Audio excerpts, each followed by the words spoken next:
Hello, everyone. So today we are going to be talking about why I got fired from my horse boarding stable job. Now, this story is crazy, okay? So, little disclaimer before we begin. Everything that I am telling you is completely true. However, I will be switching up some of the people who occur in this story, and I'm going to be not using their actual details. Like, I'm going to change up things about them so they can't figure out who they are or who this is about. And, I'm going to change up a few details just for privacy reasons. What I'm changing is not going to affect the validity of the story, and it's definitely not going to affect what actually happened or the events that happened because of how this went down. So just know that names, characteristics, and things like that are going to be slightly altered in this story. Other than that, here is some background just for you guys to understand, right? So I got this job not because I needed it, but because I wanted to make a little bit of pocket change at the time. I wanted a temporary position because I was in college at the time, and I was having some issues with my classes, and I ended up not being able to secure classes for a semester. Because of that, I needed something to do. And I had previously worked with an equine vet, and I really didn't like it. To all of my future vets out there, please make sure you actually get an internship with a veterinarian before you start your schooling, because I wanted to be a vet my entire life since I was a child, and as soon as I started working with the vet, I realized I didn't like it.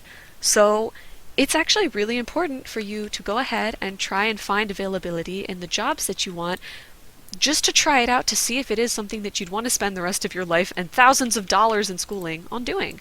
I ended up not liking it, and I'm so glad that I had that experience with the vet. But I did work with a horse vet for a whole year, and I have some amazing experiences. I know so much about horse care now because of it. Like, there are medical procedures that I know that I can do on my own, and I have just a general good understanding of how to take care of my horses, and I love that. So it wasn't a wasted experience, I definitely say that. But this is important information.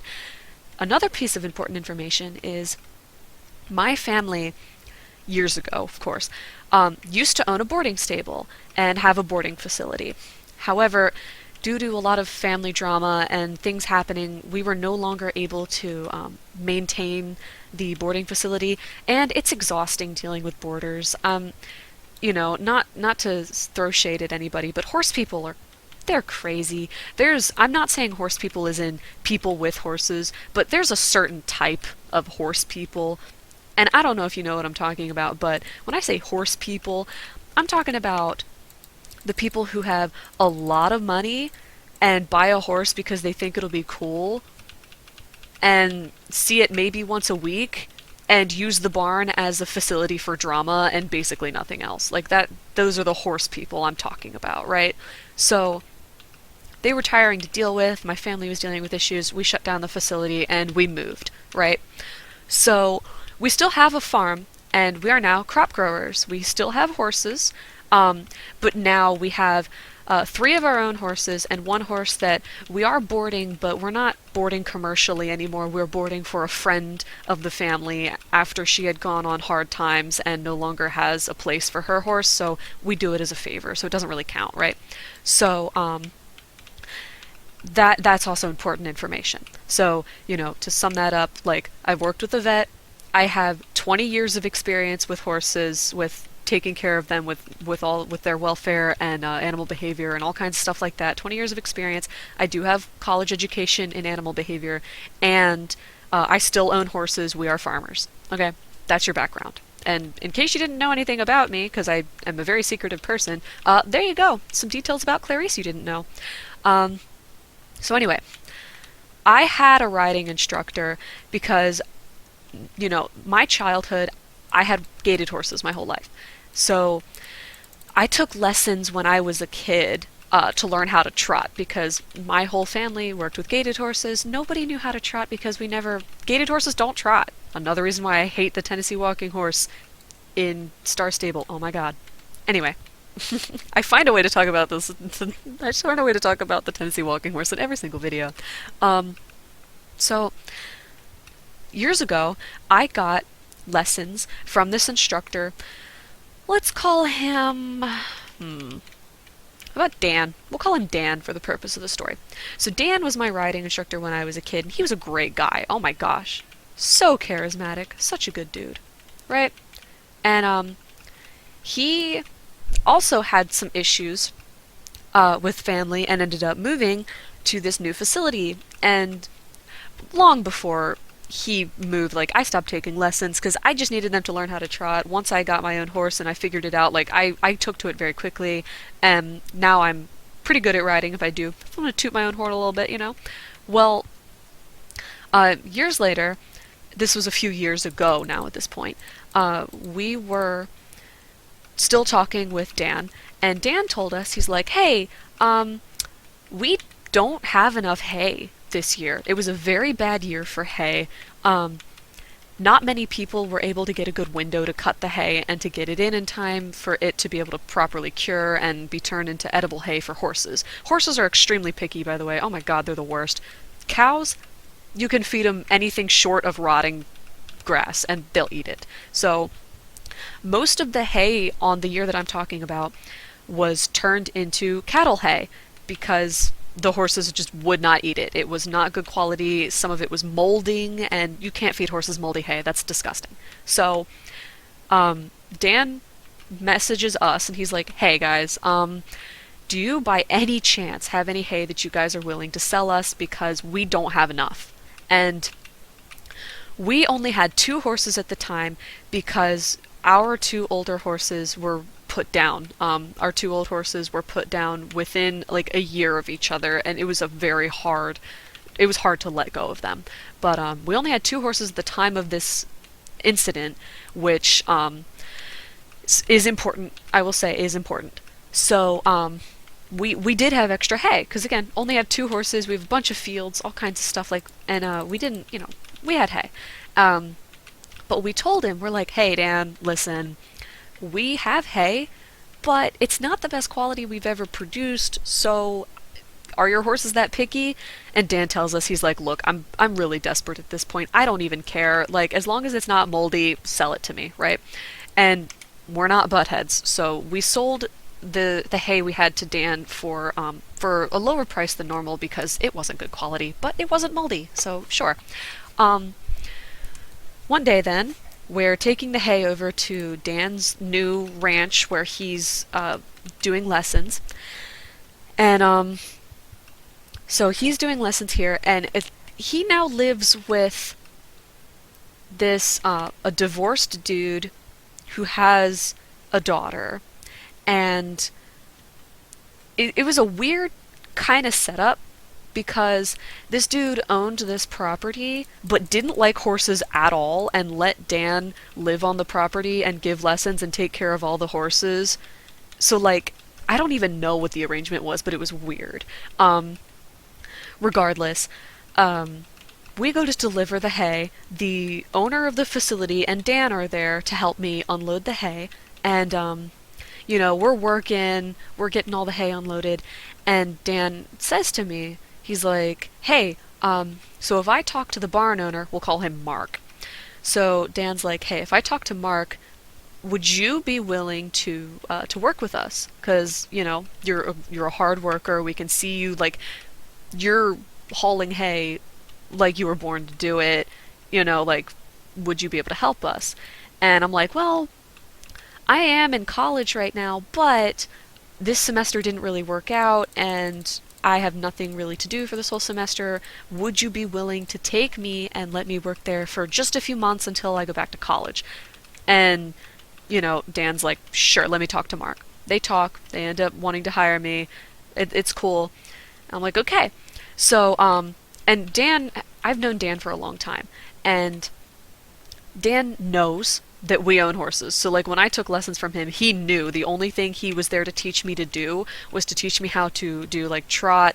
So Dan taught me that, right? So he knew I'm a really good rider. He knows that I have tons of years of experience with horses, with the vet, with animal behavior, with all of this stuff. He knows this. So he's like, I know that you know how to take care of horses. Like, again, we've had the boarding facility and everything. He's like, I know you know how to take care of horses, but would next week would you want to come in and work with Jadis? And so Jadis is the chick who, fake name by the way.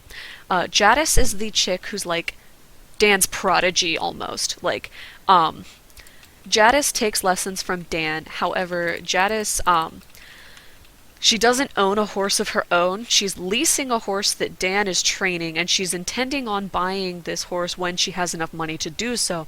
So, to get enough money for lessons, she helps Dan and is essentially like the full-time worker of the barn, right? So she's essentially the barn hand and the ranch hand, I guess. But I was to work on Monday, Tuesday, and Wednesday because those were the days that Jadis worked now. And Dan was like, look, I need a little bit of extra help. Like, if you just want to come in the mornings, I can do it at night, take care of the horses at night. Like, I just want you to come in the mornings. It'll only be 2 hours, that's it. That's all I'm asking you for. I'm like, okay, that sounds fine to me. At least it's something to do, right? And, he's like, I know you know how to take care of horses, but specifically this barn might work a little differently than yours. If you want, you can come in next week and work with Jadis while she's here, and Jadis can show you how we take care of our horses, like what we feed them, what fields they go in, what time they come in roughly, like, just the stuff that's unique to every stable. Like, yeah, heck yeah, tell her I'll be there, let's do it. So the next week rolls around, and I get to meet Jadis. I showed up half an hour early. Important detail. And I meet Jadis. I'm like, hey, I'm Clarice. It's nice to meet you. Obviously not my real name, but that's what you guys know me as. So Clarice, for the sake of the story. And she's like, hey, yeah, I've worked here for a few years, like a good many years now. And I hear you're going to work on the days that I'm not available. That's awesome. Doing the basic small talk stuff. So then it comes time to take the horses out, and she asked me, she's like, do you need me to teach you how to take the horses out, or, do you have any horse experience? I'm like, no, you don't. I know how to lead out a horse. She goes, oh, do you? What's your experience with horses? And I told her, I was like, oh, we used to own a boarding facility, and I have a farm. We have horses. I'm pretty darn good with horses. And she's like, oh, then why are you here? That was a little aggressive. I'm here because I wasn't able to get a semester at college and I need something to do, and I figured working here would be kind of fun. And she was like, oh, okay, so like, where do you live? These kind of questions. I tell her, and she's like, okay, well, do you have horses still? And I'm like, yeah, I have 2. And she goes, oh, so like you don't even have a farm? I'm like, I don't know how this is related, but we do. We grow crops, like we're crop growers. We have horses, but they're a hobby, they're my pets. I love them. It's not the main focus and not how I make money. Like, and I'm sitting there thinking, oh my gosh, this poor girl thinks that owning 20 to 30 horses is a flex. Like, it's not. Oh my god, they're so obnoxious to take care of. Like, I prefer only 2. I'm gonna be so honest. That was crazy. It was a little awkward after that, but we continued. She showed me, like, what horses go in what field, which horses we feed, what time they come in, blah, blah, blah. So, then, we part ways, and I show up the first day, and Dan is still at the horse show, right? So the reason I was working with Jadis was because Dan was going to be at a horse show for 2 weeks, and he couldn't show me what to do himself, so he was like, work with Jadis, she's going to tell you what to do, come in the next day after you work with Jadis, do what you need to do, and, it'll be fine. Like, you'll do great. And he's like, don't worry, all of the horses have their food measurements on the wall, you can just read it, and, you'll be fine. So, for context, I didn't know what I was getting myself into. So, just so you know, these horses, there were 28 stalls to take care of, okay? And There were well over 30 horses. I think there were like 45 horses, but some of them were 24/7 turnout. So there were some horses that were in the barn sometimes, and then some were on 24/7 turnout. So it was just interesting that some of them were in at night, which personally I don't like horses being in the barn for 12 hours. I think it's bad for them. But I digress. So, um, I show up and I start working. And by the way, I don't know if you guys know how long it takes to take care of 28 horse stalls. It took so long. So, what I had to do every day was feed the horses, put all the horses out, clean all their stalls, give all of them hay, give all of them water, the basics, right? But here's the thing. 28 stalls is a lot of stalls, pardon my French. Um, Not only is it a lot of stalls, it's a lot of stalls when you only are being paid to work for 2 hours, right? And I'm like, how am I supposed to get all this done in only 2 hours? Like this is too much, right? So I'm there and I'm mucking stalls. Hour 3 rolls around of me being there because I'm like, okay, well, I'm going to finish my task because this is what I was hired to do. So I'm working, I'm mucking out the stalls. I think when hour 3 hit, I didn't even start filling water buckets yet, and I had like 2 stalls left. I get a text from Dan. Where are you? Dan, I'm currently in one of your horse's stalls, like cleaning it. What do you what do you mean? He goes, Jadis texted me and said you're not there. I'm like, do you want pictures? And I sent him a picture of me in the horse stall with horse poo in the pitchfork in my hand. Obviously the pitchfork was in my hand, not the horse poo. Anyway, so I sent him the pictures. I'm like, I'm here right now. Like you can look at the picture, look at the timestamp. Hi, I'm here. He's like, okay. And then I never heard from him. So I'm like, all right, that was a little weird. I brushed it off. So I'm working here, and I finally get it done. I think I was there for 3.5 hours, 3 hours and 45 minutes, something like that. Like double the amount of time that I was being paid for, right? And I'm like, that was ridiculous. So I worked that way for the rest of the week. Hey guys, just figured I'd add this because I was watching this back as I'm recording, and a situation that I failed to mention. Dan got back, and the first day that I'm working with Dan, because he had lessons overlapping when I was working, and there straight up was a horse colicking in its stall. I'm going to take these horses out, and this horse is upside down. I'm like, oh my God. So I tell Dan, I'm like, Dan, you have a horse that is colicking. Like, this horse is dying. Can we, what do we want to do here? Like, what's your protocol? And he didn't even seem that bothered. I was like, wait a minute. What is going on here? And it just became a trend that every time I showed up, I was pointing out something that was wrong with these horses because, oh my goodness, I don't think the owners took care of them. Like, I was finding bloody cuts on their legs. A horse was literally colicking. Like, it was bad. Like, I didn't know where else to fit this in the video. I figured this was a good part because it happened like right when I started working there, and it was foreshadowing. It really was, and I don't know why I didn't catch on sooner. Anyway, back to past me. The next week, Dan got back, and I asked him. I was like, "Hey, Dan, so you're only paying me to be here for 2 hours. The amount of work that you're giving me to do is taking double that. It is taking me 4 hours."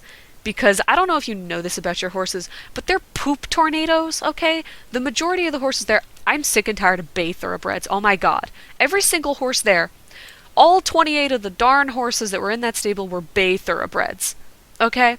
And one of them was supposed to be stalled 24/7 because he had an injury. So, 24/7 bay thoroughbreds. Oh my God.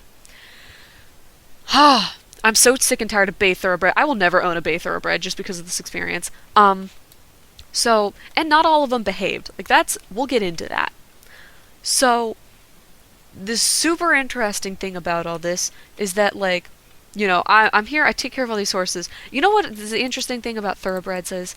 Thoroughbreds, like, pace and circles in stalls. They hate being stalled. So not only do I have to clean 28 stalls, I have to clean 28 stalls that have the poop ground up and spun around like a food processor. Alright, I'm sorry for the terrible imagery, but that's what we're dealing with. Okay, so food processor horse poo takes a long time to clean up if you're trying to be effective. So I was like, this is gross. So I told Dan, I'm like, hey, I can't get this done in 2 hours. Like, this is a lot. Like, this is a lot. And he gave me this kind of like half answer, being like, oh, well, just try to get it done in 2 hours. Like, just try. Like, thanks, Dan. So I do. And yeah, like later in the week or later in the following weeks, I was able to get more effective, and I was able to cut my time down to like 3 hours, because I was like, okay, I'm gonna fill the buckets, the water buckets, while I'm cleaning the stalls, and like as I move between stalls, I'll move the water hose with me, like that kind of thing. So I did find a way to streamline the process a little more, but it still didn't make it quicker by that much.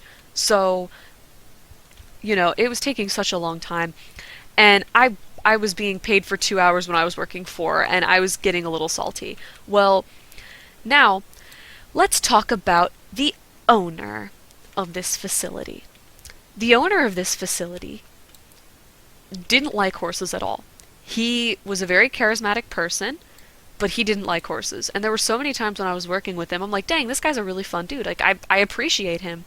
But then he'd say some of the weirdest things. And he'd be like, oh my gosh. Like, one time I'm in the barn, we're walking the horses out. And the horse is like walking, I'm leading the horse is like walking down the road because it was paved. I don't like paved things around horses either. Like, So we're walking down the little paved section of the path to the field, and he's just like so mad. I'm like, what's wrong? He's like, I don't like the sound of horses' feet on concrete. It's just so annoying. And I'm thinking, what? Like, I don't know about you, but I love the sound of horse feet on concrete, or really any material. Like, it's such a nice noise. Apparently he didn't think so.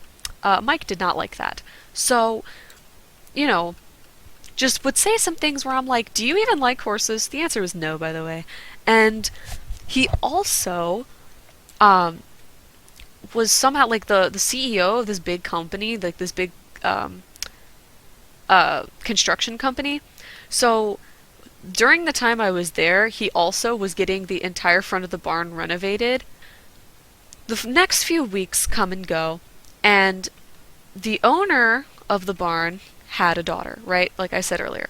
And this daughter was the most entitled little kid ever, as you could imagine, because obviously, right? Like, he owns all of these like money-making businesses, and like has a boarding facility and doesn't actually care about horses and is just in it for the money. Like, oh, really? He's go figure, right? Well, so this daughter had one of her horses that had a jumping injury and was not able to be ridden. That is one of the many reasons I don't like jumping. It is very hard on horses.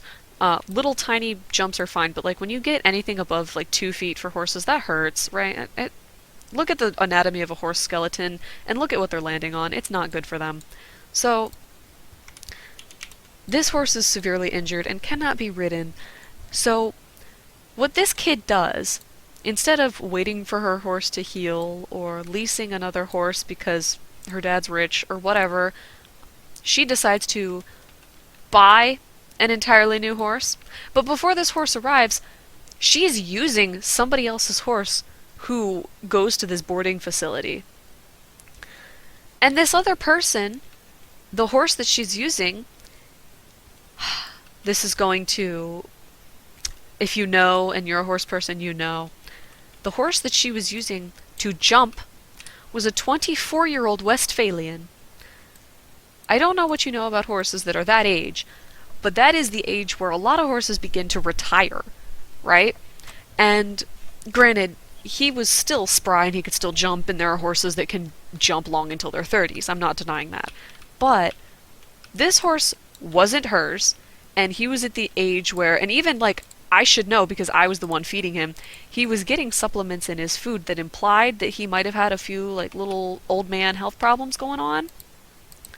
And she's throwing this horse over jumps and stuff like that without the owner's permission. Like, the only reason I know it was without permission was because the one day I'm mucking the stall next to the one that she's using for this horse, and her Dan comes in and he's like, "Hey, did you ask the owner if you can use this horse?" And she's like, "Well, no, I didn't, but I know she'd let me." And Dan's like, "Hey, you should probably ask the owner before you just take the horse, because, you know, that's gonna look really bad on me and your dad if you just start taking people's animals. Like, if he gets hurt while you're jumping or something, that's gonna be expensive, right?" And whenever she was corrected, this girl would just burst into tears and throw a hissy fit and just would not take it. So, you know, whenever, and I think, honestly, I think Dan was the only person who could ever stand up to this girl, because otherwise, like, you know, she would get her dad, and, you know the type, right? Like, she would take this horse that wasn't even hers to horse shows and stuff like that. I mean, it was weird. And another thing that she did, she wanted to take professional photos with the horses, with her horses, right? And she decided to do this with this horse that wasn't even hers, right? So she's taking professional photos with a horse that's not hers, and with her horse. And now here's the interesting thing. She put bridles on both of them to take photos with them, and had them like one on each side of her, and they were sniffing noses. For all of my people out there who know literally anything about horses, these horses didn't know each other. So she had two horses that have never met before, that are now nose to nose for a photo shoot, and nobody's paying attention to that. They're all paying attention to, oh, look at this, look at the girl, she's in a cute little dress, and oh, she's with her horses, and oh, that's so cute. Hey guys, just figured I'd cut in for a second and specify a little bit more. I'm calling this girl a kid and saying like cute little dress, and it sounds like I'm bullying a child now that I'm watching this back. This girl is 16 years old. I call everybody who's under 20 a child, so every time I say kid in this video, I'm not actually talking about like a kid that doesn't understand stuff. I'm talking about someone who's like 16, okay? So just thought I'd throw that in there. They weren't focusing on the horses that were poking each other and pinning their ears. And I was walking a horse to the field at this time, and I was like, hey, you might want to split them up. And as I say that, the Westphalian strikes her horse, and they both go up in the air. And I'm like, oh my god. So now everybody's screaming. And of course, that makes the whole situation worse. So now everyone is trying to scramble and grab these horses and get this girl out of the way so they can separate these two animals. So finally they get separated, and they had to call the owner and be like, yeah, so these horses fought, like, we're making sure he's not injured, whatever. And I'm sitting here like, were y'all born yesterday? Like, I predicted that from a mile away. And, oh my god. So, this is the kind of people we're dealing with. Well, after that incident, this is about like my second or third month working there, and remember, I'm only going to work here for a total of, I think it was like 4 or 5 months, before I would, go back to college, right?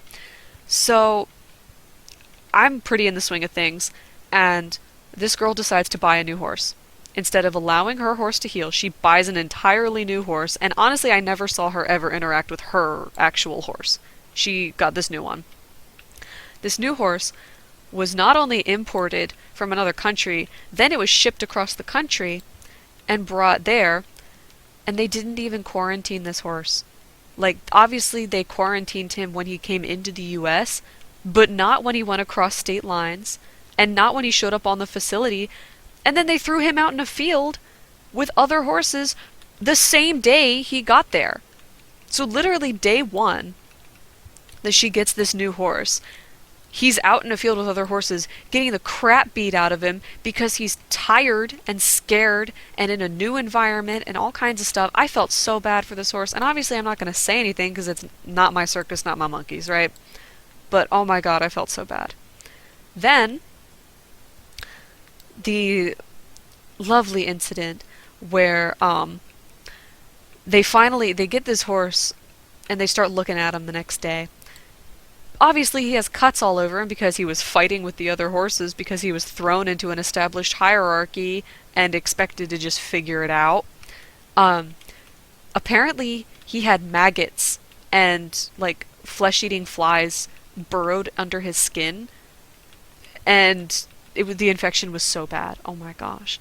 So, I don't know if those flesh-eating flies are, infectious and contagious, but that's still gross. Like, these other horses were biting this horse, and he had fly larvae under his skin. He had fly eggs in his flesh. That seems like it would be, that seems like it would be contagious to some degree, right? Oh my gosh, and it just keeps getting worse. So, remember, she got this horse yesterday. The very next day, she's throwing a saddle on this horse and she's riding this horse and she's taking him over 3-foot and higher jumps. Just got this horse, and she's doing this. I couldn't believe it. Like, every time we got a new horse, we would isolate them for a little bit, let them get accustomed to the smells of the new place and the other horses from within the stalls, just so they can get the smell and kind of introduce each other before throwing them out into an empty pasture nearby so they can interact over the fence and have very limited interaction, but still enough to where they can get to know each other a little bit. Then what we would do is introduce them by having all of the horses on a lead and letting them graze in the same field beside each other, kind of close, just get used to each other's presence, and then we'd let them off the lead and walk away and hang out for about an hour and watch them to make sure they don't get into any major fights that horses are always going to fight. A few kicks and bites here and there aren't bad, but when you can't split them up, that's when it becomes a problem. That's what we do. They didn't do this. Nope. Out in the same field as these other horses the very next day, the whole 9 yards. It was, oh my gosh. Well, these people also, Dan was also considered a horse trainer, and he had a horse at the time that I was there who was in training. I didn't know that this mare was in training. I didn't know that she was just a baby, right? So, for me it's one thing, right? But if this happened to somebody else who wasn't me, who was one of the boarders, Dan could have gotten sued so hard. So, I'm cleaning this horse's stall, and, I always make sure the horse knows I'm there, I'm in there with this horse, whatever, I'm treating it just the same as any other horse. This horse strikes at me, and this horse's foot breezes past my leg. I could feel the wind brush past my leg. This horse missed, but barely. I had the pitchfork in my hand. I was shocked for a second. I looked at the horse, I looked at the pitchfork, and whap! I stabbed the horse. Not hard. Don't get it twisted. I poked the horse in the back leg with the pitchfork to be like, don't do that, right? And the horse got startled by it and then never kicked me again. I didn't stab the horse. I didn't hurt the horse. I poked the horse to get a point across. I don't want this horse thinking it's okay to kick. I'm not going to let this horse get away with it. So, I didn't know what else to do in that instance. And I reported that to Dan. I was like, Dan, this mare almost killed me today. This mare missed, but what if she didn't? And I told him what I did. I was like, look, I stabbed her with the pitchfork. I don't want her to think it's okay to kick and to get away with it. This is what I did. I'm really sorry. In hindsight, I probably wouldn't have done that, but that's what happened in the moment. How do we move forward? He goes, oh, she didn't hurt you? I'm like, no. He goes, oh, that's really good. Yeah, I should have told you. She's been known to kick. Dan, she's been known to kick by who? Who knows that she kicks? Because I didn't. He failed to tell me that. And if he just so happens to fail to tell other people that she kicks, she's going to really nail somebody and really hurt somebody. Like, he's lucky that that missed, right? And that's not the only thing, too. He also had a dog that apparently was abused by its old owner, so he rescued this dog, which very noble of him. However, this dog either had no training or was resistant to training or something, because this dog, whenever it got scared of people, it would bite you in the legs. This dog, I wear boots, by the way, like all the time, right? This dog was out one day when I came to work at the barn. I didn't know the dog was out.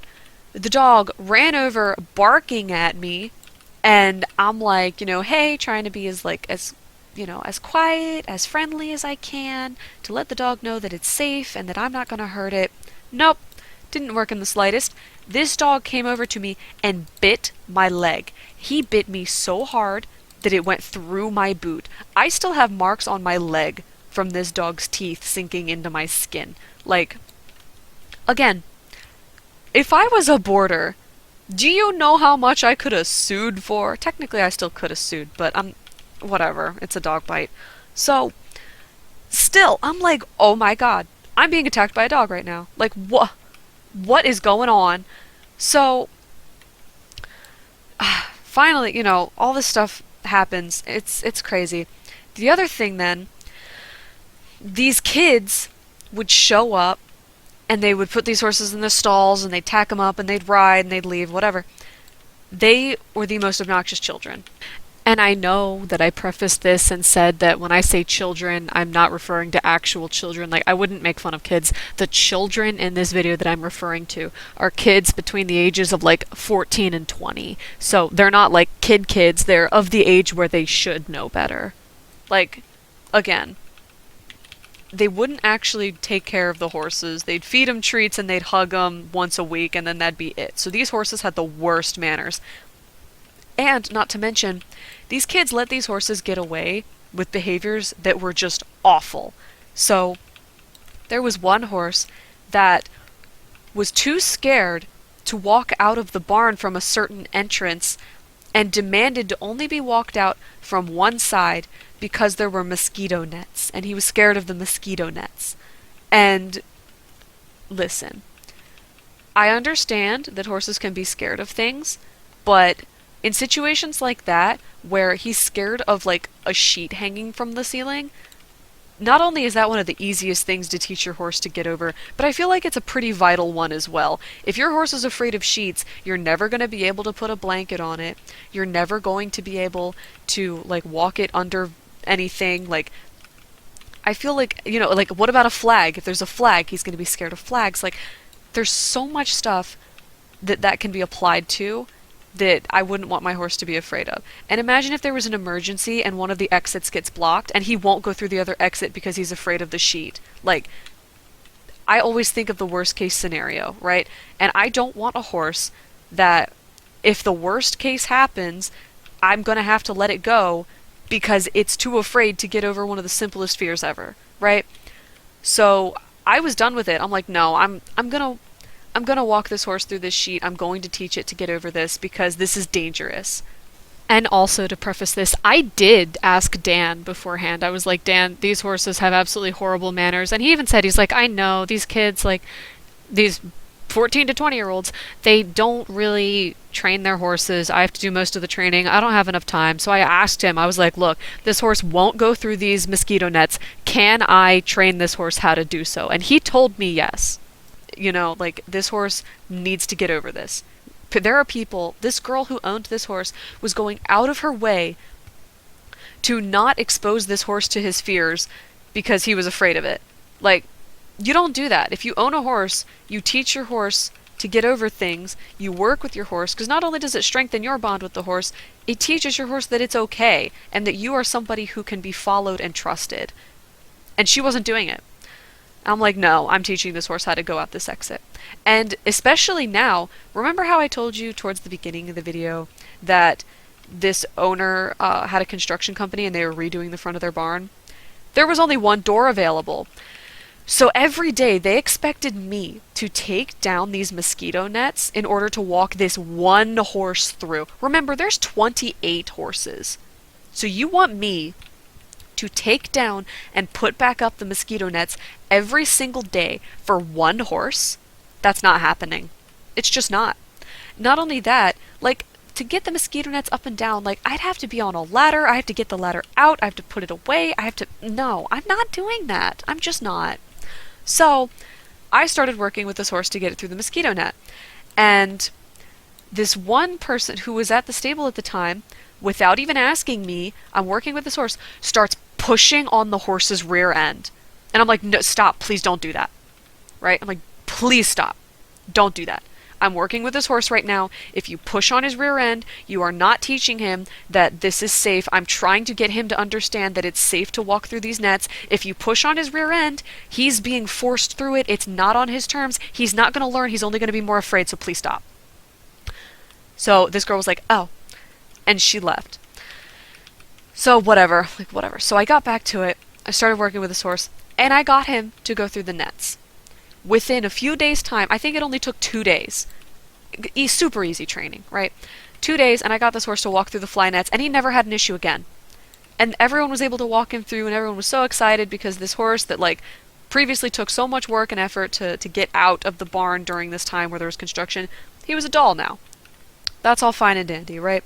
But, like, just for someone to push on a horse while you're trying to work with it to get it through an obstacle, the goal isn't to get the horse through. The goal is to get the horse to understand that it's not something to be feared. That's the whole point.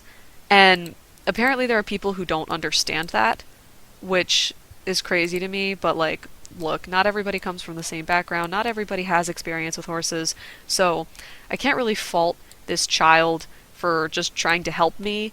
But I told her, I'm like, look, no, I'm trying to work with this horse. Please do not get involved.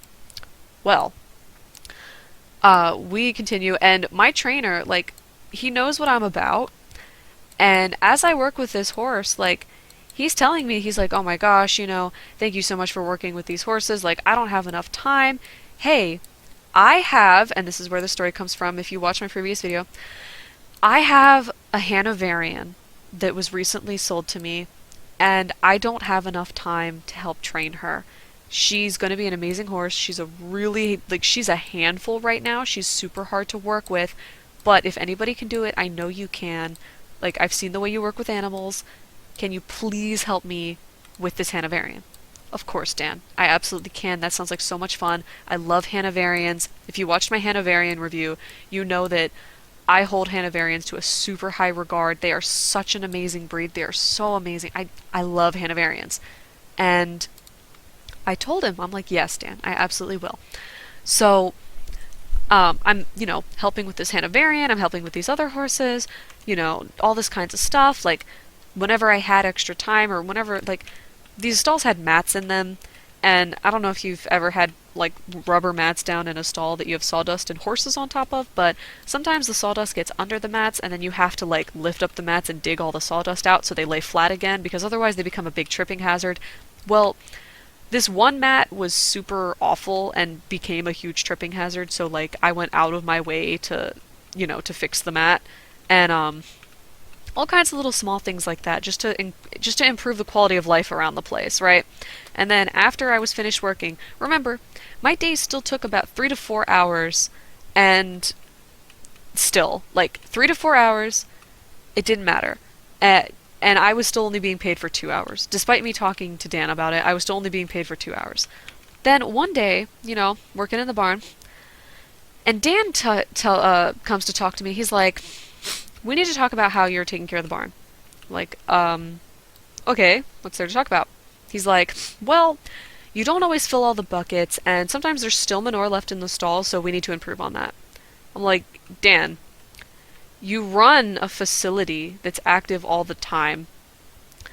Did you ever think that it's because after I leave that the kids bring in the horses, they let the horses drink the water and poop in the stalls, and then they don't clean it up.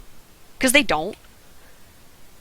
And he was kind of quiet for a bit, and he's like, okay, well, that's not what they told me. I'm like, obviously they're not going to tell you that. It's a bunch of little kids who don't want to be held responsible, who visit their horse once a week. They don't want to come here and clean up horse poo. They want to come here, ride their magical pony, and go home. Like, that. Obviously they're not going to admit to being lazy. But I didn't say that. I'm like, yeah, no, I do it. He's like, okay, and didn't really hear much about it. And just to give you some more context on just how absolutely brain rotted these kids are. Like, I don't like making fun of children. I really don't. And still remember, children in this context are kids between the ages of 14 and 20. Some of them are even older than 20. So again, like, these are people who should know better. I'm not making fun of like a 6 or 7-year-old or even an 8 or 9-year-old. No, I'm not making fun of an actual child. I'm making fun of people who should know better.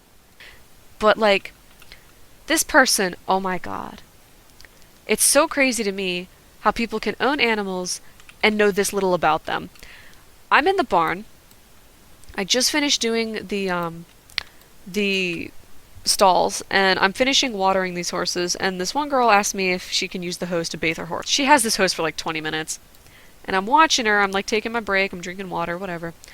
And she asks me, well, she's bathing her horse, and she goes to put him away. I'm like, you didn't wash his face. She's like, yeah, I didn't.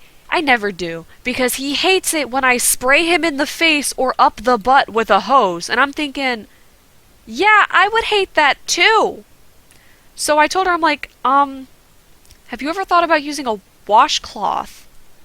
She's like, oh my goodness, no, I've never thought of that before. That's so smart. I'm gonna do that. I'm like, oh my god. So this horse has never had his face or his rear end washed because you didn't think that there weren't any other options than spraying him in the face with a cold hose. Oh my god. I didn't know what to say. I was silent for the rest of the time working there. I'm like, oh my god. Again, these are kids, but she wasn't a kid. This kid, when I say kid, this kid was easily 17. Okay. And, oh my god. And then another one. These kids were like not 18, 19. They did a fundraiser for, I think it was for breast cancer. It was one of the many horse-related breast cancer things. And it was like a trail ride for breast cancer. And a few kids wanted to go because they, there's a place near where Dan lives that does like an eventing course. And if you paid for the breast cancer thing, you could dress up your horse and you could run the eventing course just for fun, to do it. So they put like the pet paint on their horses, and they did like pink hearts and stuff all over them and like all the stuff for breast cancer awareness. It was cute. It was fun. But they didn't wash it off. Like, personally, I wouldn't. Whenever I painted my horses, I always took it off that same day, like after the event was over. But like, oh, one day is not going to kill the horse. Maybe they just want to leave it on to show their parents when they have a show the next day, like whatever. Well, and also, not my circus, not my monkeys. It got to the point where I had to talk to Dan and pull him aside and be like, hey, Dan, those girls, it's been 2 weeks and they haven't washed that paint off their horses' faces. I don't know if you guys know what happens to paint on an animal's face after that long. But even after like the first day, it gets crusty and hard, and it gets really, really itchy. Now, when horses get itchy, they rub on things, right? And when horses rub their faces, there's a very high chance of them like hurting themselves by like cutting themselves on like a branch, or even hurting their eyes. Like, even at that facility, one of the horses was rubbing on the fence and cut her eye open. So like, this facility already has a history of the horses being able to cut their eyes open. I'm like, Dan, if you let these girls keep this paint on their horses' faces, these horses are going to start scratching their faces and potentially lose their eyes. Like, please talk to them. And he's like, yeah, I guess it has been quite a long time. I'll talk to them. Like, okay. Finally, again, it's been 2 weeks of paint on these horses' faces, and finally he gets it taken off. It was disgusting. So like that's the caliber of people we're working with. I'm not making fun of them for the sake of making fun of them. I'm genuinely telling you guys like they were not, either they weren't educated or they were choosing to not be educated, right? And then that's the other thing with the owner of the facility too. Like as an owner of a facility, you'd think they'd, I don't know, I guess we did just because we cared about horses a lot. I guess you don't have to be, but like this owner didn't care and just didn't speak up when these girls were like borderline abusing their horses, right? So I'm like, this is. I did not like the environment at all. Like, nobody there seemed to know anything about horses or even care about them, and all of the horses were suffering because of that. And it was just sad. It really was. Like, seeing horses' needs go unmet and seeing them basically like treated like Barbie dolls for these girls, and their like health wasn't even considered in the slightest. It was crazy. So remember, I'm still working at this facility and I'm working for supposedly 2 hours. It's funny how I get there at 8 a.m. and I don't leave until noon, but that's 2 hours, right? And it's just it was wearing on me so hard, and the people too, like just the way they interacted with their horses. Like they would only come, they would ride, they would hug on their horses, do absolutely no training, and they would leave. Like that was basically it. And I'm like, oh my god.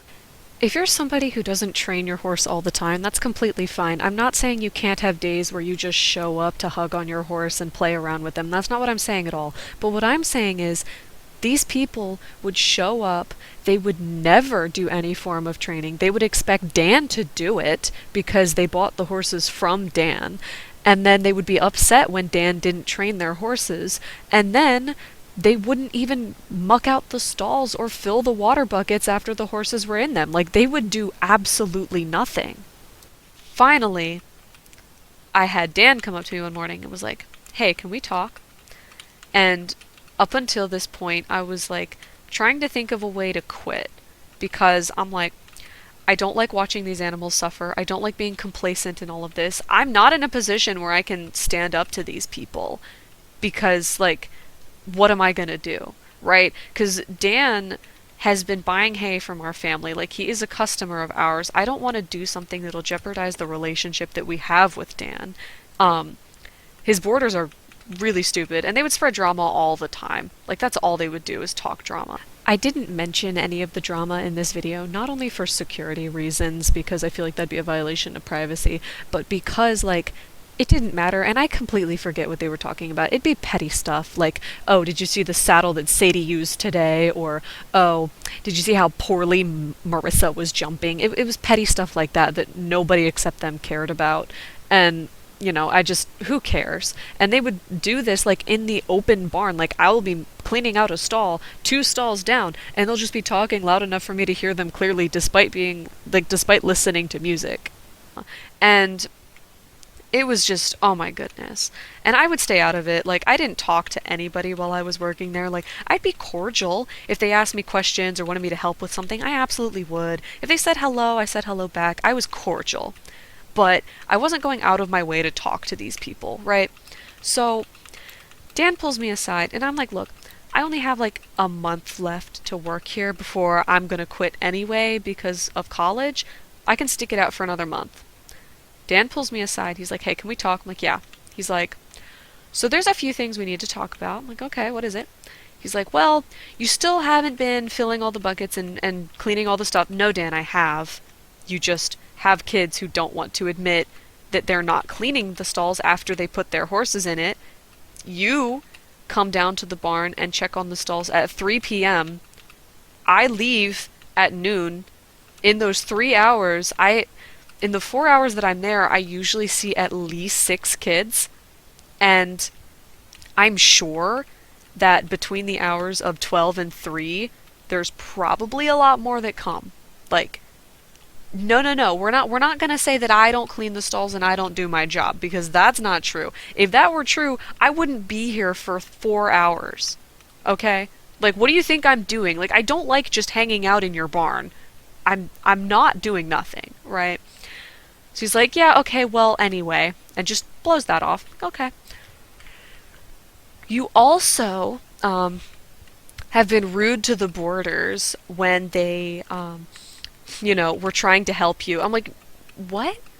He's like, "Yeah, so about a month ago one of the girls came crying to me because you told her to not help you when you were trying to get a horse out of the barn who was afraid of the mosquito nets." I'm like, "Are you serious?" I'm like, "I told her not to push the horse because first of all, I didn't ask for help.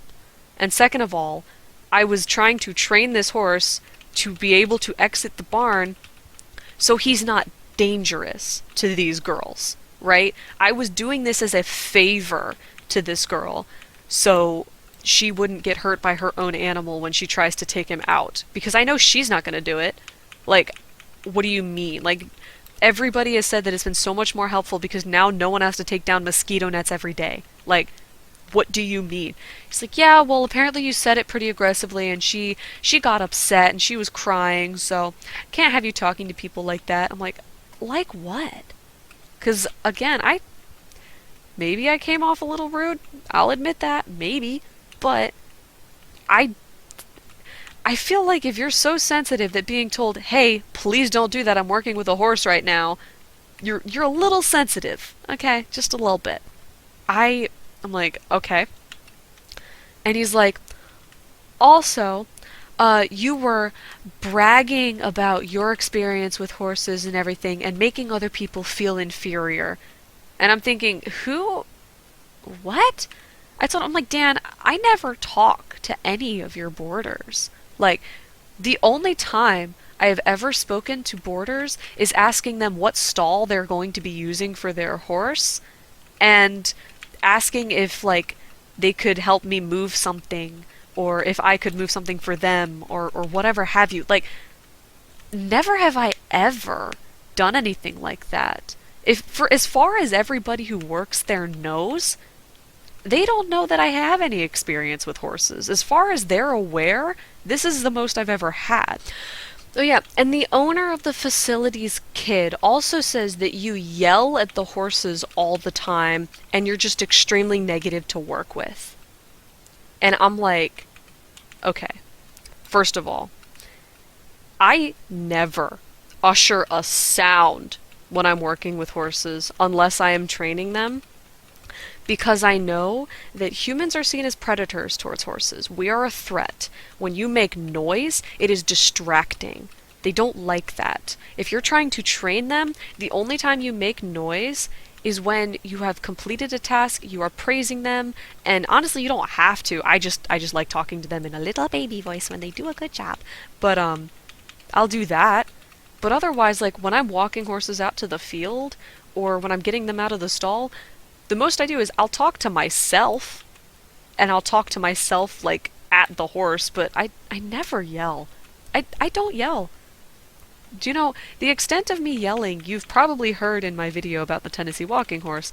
I can get heated, but I've never been heated while I was there, and I've never yelled. I just don't do that. Like, I have gone through military training, and I literally was pulled aside by my MTIs and told that I need to be louder, and they told me that I'm not loud enough. Like, that was genuinely on my final report. That, like, they kind of, oof, man, they went in on me hard because I couldn't be loud enough.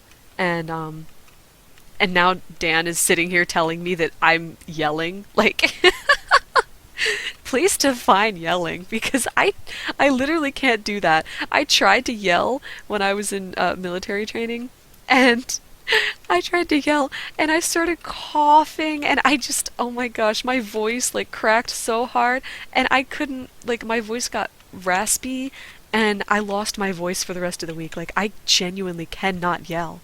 So, and I told Dan that. I'm like, "Dan, I'm physically incapable of yelling. I don't know what's wrong with me, but there is no way that that's true. And not to throw shade, but the owner's daughter does yell at the horses. Like, she yelled at them all the time. Like, I don't know if she thought they could understand English, but she would yell at these poor horses. I'm thinking, there's no way. But you know what? After all this, like, you know, Dan's like, yeah, like, we can't have this negative behavior, and, like, you don't do the best job, unfortunately, despite me telling you to. I'm like, Dan, no, no, no. Remember, I do a good job. I might not be perfect, but remember, you got kids here. They come after me and mess up my work. Don't you be saying that I'm doing bad. And he's like, yeah, well, we can't have this negative energy, so I'm gonna have to let you go. Internally, I'm like, thank God. Thank God. Thank you so much. But externally, I'm like, okay. If this was a job that I actually cared about, I definitely would have fought to keep it and, tried to defend myself. But honestly, considering I was going to quit anyway, I didn't really think it was worth it. I didn't want to put in the time or energy to say anything or do whatever. Like, granted, like, I haven't talked to Dan since this incident, so it probably was very detrimental to my character in his eyes, but honestly, I'm never going to see him again, and even though I did appreciate working with his horses, and I totally would again, I don't know, the whole environment and all the people there just made it so toxic, and I just hated seeing how they were treating these horses, and I just can't do it. That's fine. So, he kept me on for the rest of the week, and I worked just the same quality as always, and I was so happy leaving that place. But I'll tell you, in hindsight, you know what I find really, really interesting about that? The person, like, the one complaint being, like, you brag all the time about your horse experience. I think that Jadis was the one who did that. Because remember at the very beginning, Jadis was very, like, defensive over me being like, yeah, I have experience with horses. Like, I'm just here to pass time, right? Jadis was there not because she wanted to be, because she had to be. Otherwise, she wasn't able to support herself to be able to afford lessons. She up until that point, like, I could tell in Dan's eyes, she was the greatest, and, like, such a great rider, and so glad that she can work here because she's so great with the horses and all this stuff. And then I come along, and I'm an older student of Dan's. I have way more experience than she did. I've owned horses on my own property. Like, I'm blessed enough to own horses.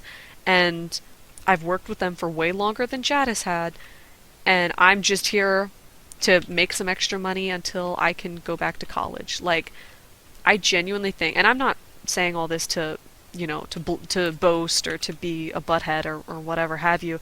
Genuinely, I think that Jadis reported me for all these things because she wanted me out of the picture. She was jealous, she was intimidated by my skill with horses, by my ability to train, all this stuff. I also think that she was worried that I was going to take her job because, again, I was coming in to be another ranch hand, and that was her job up until I showed up. Like, she was the only one who did it, and Dan relied on her, and he gave her lessons in exchange for her doing this, and I think that she thought her position was threatened, that if I took some of her shifts, then she would actually have to pay out of pocket for her riding lessons, and she didn't want to do that. Because I'm going to tell you, I did a great job with that Hanoverian. I also worked with a Lipizzan at that facility. Like, I was able to work with the higher end horses because Dan knew my capabilities. He knows how I train, and I was able to get these horses to do tasks that otherwise they wouldn't have ever learned how to do. And, he appreciated my time and my skill and my efforts and my energy. And I think that that really intimidated her. I'm not saying this facelessly, of course, so, like, the comment of, oh, boasting about, that kind of stuff, like, definitely from Jadis, because Jadis is the only one I told that, like, oh yeah, I own horses, like, beyond this, and not only is she the only one I told that to, she also, remember, the first day I was there, Dan texted me and was like, "Hey, where are you? Jadis says that she's at the barn right now doing everything by herself." Jadis wasn't there. I messaged him, like, and when I sent him that photo of me mucking the horse stalls, I'm like, "I don't know what you're talking about. I'm here, Jadis isn't." Isn't that a little strange? I feel like that was a really, really odd coinky dink, if you will.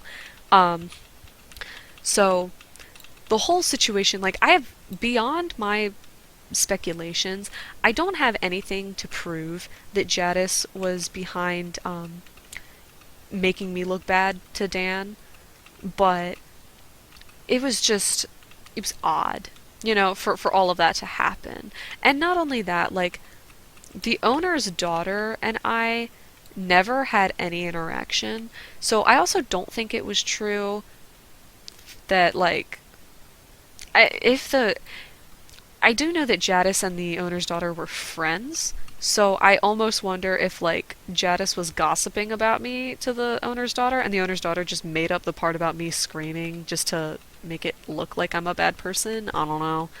But, yeah, like, they called me so many things, and, like, were genuinely not really good people, especially not to the horses. Like, I still feel so bad for all those horses. It's not their fault that they were pushy and that they weren't trained. It's not their fault that they lived in those really, like, annoying circumstances. It's not their fault that their owners were neglecting to give them basic care. Um, Honestly, I think Dan really is to blame for all of this because the owner of the facility is just that. Mark is just the owner of the facility. He wasn't really involved. He would talk with the parents of the kids and, like, keep them entertained. He was a very charismatic guy, but he was a salesman. Like, he owns a construction company and a boarding facility and makes money hand over fist. He isn't in it for the horses. He's in it for the money. He is charismatic for the parents, and he does his job. So I'm not blaming Mike. I've been calling him Mike. No, Mark. I'm not blaming Mark for any of this, or is it Mike? I don't know. You know who I'm talking about.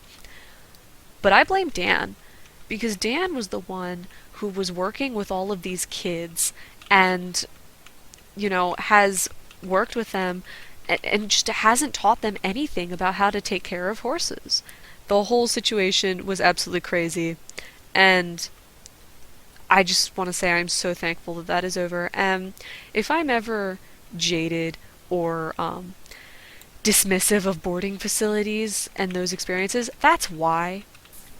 But in short, yeah, he was just saying how I wasn't the best to work there, that I wasn't great with the people, and, you know, to be fair, from their side, I probably wasn't. I mean, I was somebody who showed up one day. I never really spoke. Like, I said hi to them, and if they asked for help, I helped them, and then just went back to what I was doing. Beyond that, I never associated with any of the boarders. Like, they would hang out, and granted, it was two-faced. It was to talk about and to each other, like, to spread drama, but, like, I never got involved. I stayed to myself, and I showed up sometimes, and I was training some of Dan's top horses. Like, here comes this stranger in off the street and is suddenly working with, like, his champion level Andalusians and Hanoverians and stuff like that. Like, who am I, right? So,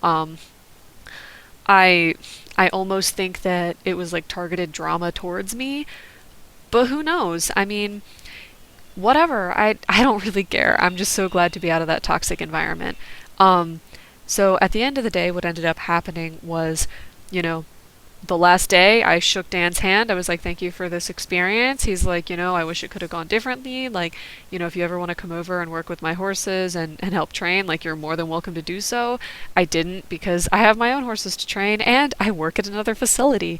So I was like, no, I thank you, but I appreciate it. I hope that we can end this on a cordial note. He said yes, and that was it. Thank you all so much for watching. I really appreciate you guys sticking it out to the end. It really does mean a lot to me. Please tell me what you guys thought in the comments. Do any of you have any similar situations that happened to you? Have any of you worked in toxic horse-related environments like this? I really want to know your guys' stories. And hey, maybe I'll make a video sharing your guys' stories or something like that. So let me know what you all think. Thank you guys so much for your time. Thank you guys so much for watching, and have a great rest of your day.